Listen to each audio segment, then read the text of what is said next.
Hello दोस्तों, आपका स्वागत है हमारे यूट्यूब चैनल पर। आज का टॉपिक है पाषाण काल। इस टॉपिक से जितने सारे महत्वपूर्ण क्वेश्चन बन सकते हैं या एग्जामिनर पूछ सकता है, इस वीडियो में सारा डिस्कस किया गया। इससे पहले मैं बता दूं कि पहले हम लोग इतिहास को समझ लेंगे कि इतिहास होते क्या हैं। फिर उसके बाद हम लोग बात करेंगे उसके कितने टाइप होते हैं और किन किन आधारों पर उसको बांटा गया है, इसके बारे में हम लोग चर्चा करेंगे। फिर उसके बाद पाषाण काल को बहुत अच्छे से पढ़ेंगे, कितने भागों में बांटा गया है, क्या क्या है, ये सब सारे के बारे में बात करेंगे। अब ये जो टॉपिक को एक्सप्लेन किया गया ना, बहुत सारी इमेज के साथ एक्सप्लेन किया गया, जो आपको समझने में बहुत ही आसानी मिलेगी और बहुत ही आसानी से आप समझ जाएंगे पाषाण काल को। और इससे पहले ये टॉपिक को स्टार्ट करने से पहले अगर हमारे चैनल को सब्सक्राइब नहीं किया हो तो सब्सक्राइब कर लो, उसके साथ बेल आइकन को दबा लो। और ऐसे ही वीडियो हम लोग अपलोड करते हैं हमारे चैनल पे, बहुत ही इंटरेस्टिंग रहता है और बहुत ही अच्छे ढंग से और सरल भाषा में एक्सप्लेन किया गया है। तो पहले हम लोग बात कर लेते हैं कि इतिहास होते क्या है ना। पहले हम लोग इतिहास को समझ लेते हैं कि इतिहास होते क्या। तो अतीतों का अध्ययन को इतिहास कहते हैं। सिंपल सा में बोल सकते हैं कि इतिहास होते क्या, तो अतीतों का अध्ययन। अगर हम लोग बात करेंगे इतिहास के पिता का, तो हेरोडोटस को कहा जाता है। हेरोडोटस को आप इमेज में देख सकते हैं। हेरोडोटस को पिता क्यों कहा जाता है, तो भारत और फारस के बीच में एक पुस्तक लिखा था, हिस्टोरिका नामक एक पुस्तक लिखा था। इसी पुस्तक की वजह से इसको कहा जाता है हेरोडोटस को इतिहास का पिता। ये 6वीं शताब्दी में लिखा था। अब बात करते हैं इतिहास को स्रोतों के आधार पर 3 भागों में बांटा गया है। लेकिन ये स्रोत क्या होते हैं, तो स्रोत क्या होते हैं, पुरातात्विक साक्ष्य से और बहुत सारे अवशेष से और बहुत सारे अस्थियों से, इन सब सारे को कलेक्ट करके या फिर संग्रह करके और बहुत सारी पुस्तकों का संग्रह करके एक सिस्टमेटिक ढंग से 3 भागों में हम लोग बांट सकते हैं इतिहास को। पहला भाग आता है प्रागैतिहासिक काल, दूसरा आता है आदि ऐतिहासिक काल, तीसरा आता है ऐतिहासिक काल। और प्रागैतिहासिक काल में जो बात करें हम लोग पाषाण काल के बारे में बात करें। अब ये पाषाण काल क्या होते हैं, तो मनुष्य का उस समय जहाँ पे सिर्फ पत्थरों का समय था, मतलब सिर्फ पत्थरों का यूज़ करके सारा काम करते थे, तो इस समय को हम लोग बोलते हैं पाषाण काल। अब उसके बाद मनुष्य क्या करने लगा, ताम्र धातु मतलब तांबा वाला धातु और पाषाण काल मतलब पत्थरों का, इन दोनों का यूज़ करने लगा। इस समय को हम लोग बोलेंगे ताम्र पाषाण काल, जो प्रागैतिहासिक काल में ही हम लोग इसको रखेंगे। अब आता है आदि ऐतिहासिक काल। आदि ऐतिहासिक काल होते क्या है, तो वह समय जो मनुष्य लिखना पढ़ना सीख गया लेकिन अभी तक उसको हम लोग नहीं पढ़ सके, इसी समय को हम लोग बोलते हैं आदि ऐतिहासिक काल। हम लोग सिंधु सभ्यता के बारे में बात करेंगे और फिर उसके बाद वैदिक काल। और सिंधु सभ्यता को हम लोग कांस्य का सभ्यता भी बोलते हैं। बात करेंगे कैसे होते हैं, क्या होते हैं, इसके बारे में हम लोग एक कंप्लीट वीडियो अलग से आएगा। अभी हम लोग पाषाण काल को बहुत अच्छे से पढ़ेंगे। उसके बाद जो सिंधु आदि ऐतिहासिक काल में आता है वो वैदिक काल आता है। वैदिक काल में आर्यों के बारे में हम लोग बात करेंगे। और इस समय अब सबसे ज़्यादा जो वेटेज होता है कंप्यूटेशन ऐतिहासिक काल, इसको बांटा गया है प्राचीन काल में और फिर उसके बाद मध्यकालीन में। और प्राचीन काल में बहुत सारे धर्म के बारे में बात करें हम लोग, मौर्य साम्राज्य, गुप्त साम्राज्य, इन सब सारे के बारे में बात करेंगे। मध्यकाल में हम लोग क्या बात करेंगे, तो दिल्ली सल्तनत, मुगल काल, इन सब सारे को, मुस्लिम कैसे आए कैसे गए, इन सब सारे के बारे में चर्चा करेंगे। और आधुनिक काल में क्या चर्चा करेंगे, तो आधुनिक काल में अंग्रेज कैसे आए कैसे गए कैसे रहे, मतलब औरंगजेब के बाद की भारत की आज़ादी तक, मतलब अभी तक का घटना को सारे को अध्ययन किया जाएगा। अब बात करें हम लोग विश्व का इतिहास। विश्व का इतिहास में मेसोपोटामिया की सभ्यता, मिस्र की सभ्यता, प्रथम विश्व युद्ध, द्वितीय विश्व युद्ध, इन सब सारे के बारे में चर्चा करेंगे। तो आज का जो हम लोग टॉपिक है वो पाषाण काल है। हम लोग पाषाण काल को बहुत अच्छे से समझने वाले हैं। चलिए बात करते हैं। अब हम लोग पाषाण काल से समझने से पहले प्रागैतिहासिक काल को समझ लेते हैं कि प्रागैतिहासिक काल क्या होते हैं। प्रागैतिहासिक काल इतिहास का वह समय होता है जिसमें मानव लिखना पढ़ना नहीं जानता था। इसकी जानकारी केवल पुरातात्विक साक्ष्य से हुआ, मतलब समझ गया ना, लिखना पढ़ना नहीं जानता था, सिर्फ साक्ष्य के आधार पर, मतलब साक्ष्य के आधार पर इसको बताया गया कि इस काल में ये घटनाएं घटी गई थी। तो जो साक्ष्य लिया गया था ना, वो पत्थर लिया गया था एक्चुअल में सबसे ज़्यादा, इसीलिए इसको पाषाण काल भी कहते हैं या फिर स्टोन एज भी कहते हैं। अब प्रागैतिहासिक काल को 2 नाम से जाना जाता है, एक आदि मानव काल और एक पाषाण काल या फिर स्टोन एज भी कहते हैं। अब आप देख सकते हैं बहुत सारे स्टोन को। अब चलते हैं हम लोग आगे। पाषाण काल। पाषाण काल होता क्या है, तो वह समय जब मानव पत्थर के औजार एवं हथियारों का उपयोग करता था, पाषाण काल कहलाता है। तो वह समय जब मनुष्य सिर्फ पत्थरों के औजार और हथियारों का उपयोग करते थे, इन काल को हम लोग बोलेंगे पाषाण काल। अब पाषाण काल में बहुत सारे पत्थर देखेंगे आप, आगे पे बहुत सारी इमेज दिया गया है और मैप के साथ एक्सप्लेन किया गया। अगर वीडियो अच्छा लगे तो प्लीज़ वीडियो को लाइक करो और एक बार चैनल को सब्सक्राइब कर लो और बेल आइकन को जरूर दबा लो, क्योंकि ऐसे ही वीडियो नेक्स्ट आने वाला है ताम्र पाषाण काल का। तो आप फटाफट वीडियो को, चैनल को सब्सक्राइब करो और जितना ज़्यादा हो सके अपने दोस्तों के साथ शेयर करो जिसको पाषाण काल समझ में नहीं आता है। अब बात करें हम लोग पाषाण काल के क्लासिफिकेशन के बारे में। तो क्लासिफिकेशन या फिर कितने भागों में बांटा गया, तो पाषाण काल को 3 भागों में बांटा गया है। एक पूरा पाषाण काल, मध्य पाषाण काल और नवपाषाण काल में। अब पूरा पाषाण काल का जो समय था ना, वो 25 से 20 लाख ईसा पूर्व से 10,000 ईसा पूर्व। आप समझ रहे कितना पुराना का बात चलेगा। पूरा पाषाण काल में मतलब 15 से 20 लाख ईसा पूर्व में ही ज्ञानी मानव का उद्भव हो चुका था। इसीलिए हम लोग पूरा पाषाण काल से अच्छे ढंग से पढ़ते हैं। मध्य पाषाण काल 10,000 ईसा पूर्व से 6,000 ईसा पूर्व तक के बारे में हम लोग जितने सारी घटनाएं घटी गई उनके बारे में अध्ययन करेंगे। और 6,000 ईसा पूर्व से लेकर 3,000 ईसा पूर्व में जो सब सारी घटनाएं घटी गई सारी का बात करेंगे। अब इमेज में देख सकते हैं, यह है पाषाण काल, ये हमारा क्षेत्रफल में फैला हुआ था। अब हम लोग जो बात करेंगे पूरा पाषाण काल के बारे में बात करेंगे। पूरा पाषाण काल, चलो पूरा पाषाण काल को पूर्व पाषाण काल भी कहते हैं। पूर्व पाषाण काल के लोग जीविका का मुख्य आधार मतलब जीने का मुख्य आधार शिकार था। मतलब वो शिकार करते थे और शिकार जो जानवर मरता था या शिकार करते थे उसी जानवर का वो भोजन करते थे। तो जीविका का मुख्य आधार क्या था? शिकार था पूर्व पाषाण काल में। आप इमेज में भी देख सकते हैं। अब चलते हैं लोग नेक्स्ट बात करते हैं। ये सबसे इंपॉर्टेंट है कि किस काल में आग का खोज हुआ था तो वो पूर्व पाषाण काल में हुआ था, ठीक ना। अब आप देख सकते हैं कि पाषाण काल का ऐसे आग का खोज हुआ था।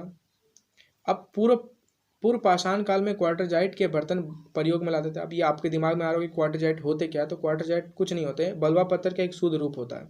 आप देख सकते हैं क्वार्टरजाइट के कुछ बर्तन। अब चलते हैं हम लोग नेक्स्ट बात करें हम लोग प्रथम भारतीय पुरापाषाण कलाकृति की खोज कहाँ हुई थी। तो आपको बताना है कि पल्लवरम नामक स्थान पे भी, है ना। तो आप समझ गए होंगे कलाकृति की खोज। अब कलाकृति आपको समझ नहीं आया तो ऐसा कुछ कला क्या करते थे पूर्व पाषाण काल के लोग। अब देख सकते हैं पल्लवरम हमारे प्यारे भारत के चेन्नई में एक जिला है जो पल्लवरम नाम का, वहीं से भारत का पहला पुरापाषाण काल में कलाकृति की खोज हुई थी। अब चलते हैं हम लोग नेक्स्ट बात करें हम लोग पुरापाषाण काल में उपकरण मुख्यतः कहाँ से हम लोग का उपकरण मुख्यतः मिला है पूर्व पाषाण काल का। तो राजस्थान से मिला है और फिर उसके बाद मालवा से मिला है, फिर उसके बाद गुजरात, पश्चिम बंगाल, उड़ीसा, आंध्र प्रदेश से। अब हम लोग बात जो करने वाले हैं पूर्व पाषाण काल के पुरापाषाण काल में पुरापाषाणकालीन औजार की खोज किसने की थी? रॉबर्ट ब्रूस ने किया था।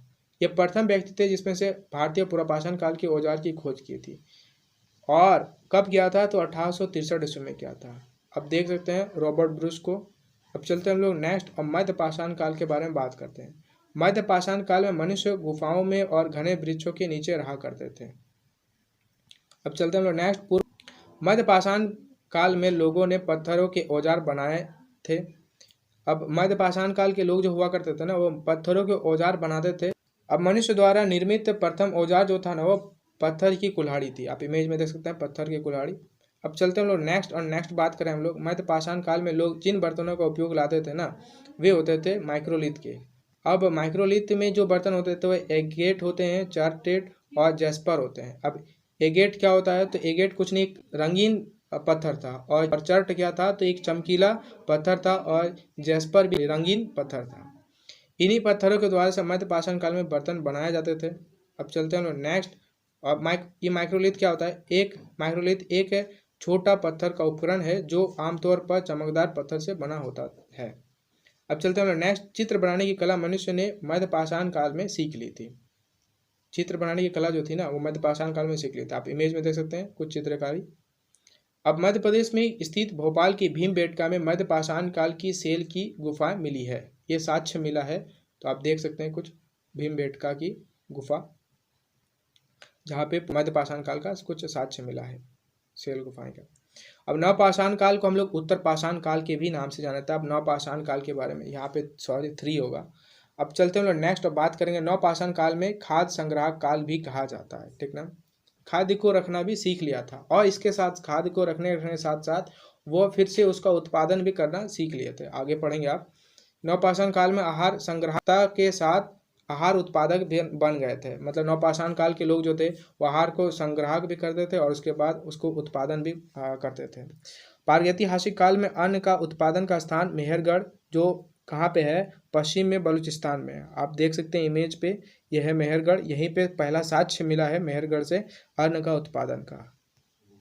अब चलते हैं लोग नेक्स्ट बात करेंगे जब उसमें अस्थायी रूप से कहीं बसने की प्रवृत्ति जागी और उसने कृषि व्यवस्था को अपना शुरू कर लिया। मतलब जब नवपाषाण काल के लोगों को जब ये लगने लगा कि हम लोग कहीं पे अस्थायी होना चाहिए, तब उन लोगों ने कृषि व्यवस्था को अपना लिया था। मतलब कृषि कैसे, मतलब कृषि किया जाए और कृषि को फिर उसके बाद उगाया जाए, उत्पादन किया जाए, इसको अपना लिया था। कृषि का आविष्कार मनुष्य ने नवपाषाण काल में किया था। तो आपको क्वेश्चन एग्जाम में ये सब पूछा जाएगा कि कृषि का आविष्कार किस पाषाण काल में हुआ था, तो नवपाषाण काल आपका आंसर होगा। अब चलते हैं लोग नेक्स्ट। और मनुष्य के द्वारा कृषि में उपजाई गई फसल, ये बहुत ही इंपॉर्टेंट है। ये प्रथम फसल कौन सी थी, ये बहुत बार पूछा जाता है, और किस काल में थी। तो आपको याद रखना है कि नवपाषाण काल में हुआ था, और पहला फसल जो था वो गेहूं था, और दूसरा फसल कौन था, जौ था। चलिए अब नेक्स्ट बात करें हम लोग। नेक्स्ट बात करेंगे, नवपाषाण काल में मनुष्य का मुख्य पेशा खेती था। तो मनुष्य ने कृषि को व्यवस्था को अपना लिया था, तो खेती करना इसी का इसका पेशा बन गया मनुष्यों का। अब मेहरगढ़ से नवपाषाण कालीन कृषक गेहूं के साथ कपास का भी पैदा करते थे, इसका भी साक्ष्य मिला है। अब चलते हैं लोग नेक्स्ट। कृषि क्रम, मतलब कृषि के काम के लिए लोगों ने नवपाषाण काल में पहिए का आविष्कार कर दिया। मतलब बहुत ही इंपॉर्टेंट है ये क्वेश्चन। पहिए का आविष्कार किस पाषाण काल में हुआ, तो नवपाषाण काल में हुआ। अब ये पर्पस जो था ना, वो कृषि काम के लिए था।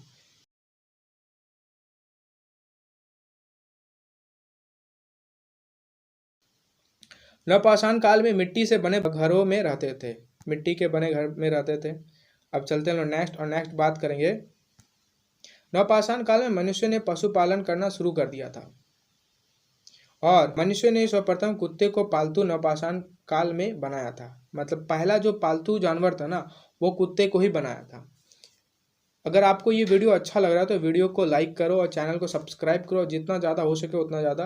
अरे यार, अभी तक आप सब्सक्राइब नहीं किया, सब्सक्राइब कर लो और बेल आइकन को उसके साथ दबा लो, क्योंकि ऐसे ही वीडियो और बहुत सारे हमारे यूट्यूब पे अपलोड है। आप वीडियो हमारे चैनल के वीडियो सेक्शन पे जाओ, ऐसे ही बहुत सारा वीडियो मिलेगा आपको, भर भर के आप देखो उसको। बहुत ही अच्छे ढंग से एक्सप्लेन किया गया, बहुत ही सरल भाषा में एक्सप्लेन किया गया। और अगर आप ये ऐसा PDF चाहते हैं तो हमारे टेलीग्राम पे फॉलो करो, डिस्क्रिप्शन से इसका लिंक मिलेगा आपको। नवपाषाण काल में ही लोगों ने वस्त्र बुनने की कला को सीख ली थी। नवपाषाण काल के जो लोग थे ना, वस्त्र बुनना भी सीख लिया था। आप कुछ इमेज में देख सकते हैं, ऐसे ही करके लोग वस्त्र बुना करते थे। नवपाषाण काल के अवशेष जो मिले हैं वो कहते हैं कहाँ कहाँ मिले हैं, तो वो जो मिला है वो मिला है कश्मीर से, सिंधु प्रदेश से, बिहार से, बंगाल से, उत्तर प्रदेश से, आंध्र प्रदेश से। अब हम लोग नेक्स्ट जो बात करेंगे वो ताम्रपाषाण काल के बारे में बात करेंगे। इसका एक अलग वीडियो आएगा ताम्रपाषाण का। अगर वीडियो चाहते हैं तो चैनल को सब्सक्राइब करो, और जितना ज़्यादा हो सके उतना ज़्यादा दोस्तों के साथ फैला दो। आप देख सकते हैं ऐसे ही ताम्रपाषाण काल का भी आने वाला है, तो बहुत ही मज़े आने वाला है।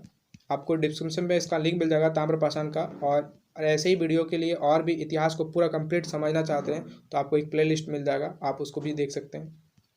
चलिए मिलते हैं नेक्स्ट वीडियो पे। Thanks for watching. पूरा कंप्लीट एक बार देख लीजिए आप। ताम्रपाषाण काल को ऐसे पढ़ाने वाला हूँ।